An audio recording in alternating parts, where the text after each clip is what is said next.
Oltre il mare di Sardegna, storie di mercanti e patroni tra il XVII e il XIX secolo. E questo è il titolo del saggio di Salvatore Moredu, scrittore e ricercatore, presentato stamattina nel corso di un incontro ospitato nell'Archivio di Stato di Nuoro in occasione delle giornate europee del patrimonio. All'incontro sono intervenuti Angela Orani, direttrice dell'Archivio di Stato, Salvatore Moredu, il docente universitario Francesco Carboni e il giornalista Luciano Piras.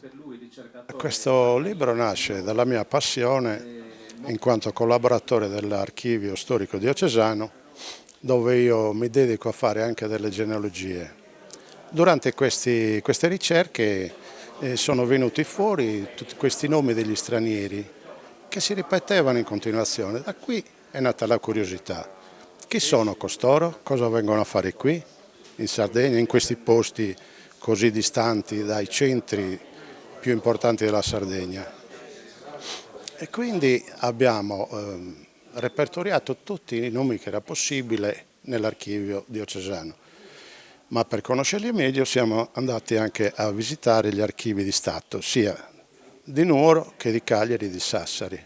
E per completare siamo andati anche negli archivi diocesani di Cagliari. È venuto fuori che si sono conosciute tutte queste persone perché erano dei mercanti che erano molto attivi e sono arrivati con le loro merci e si sono stabiliti nei paesi dell'entroterra come a Nuoro, a Biti, a Orani, a Dorgali e anche a Orosei dove arrivavano e anche a Siniscola a Posada.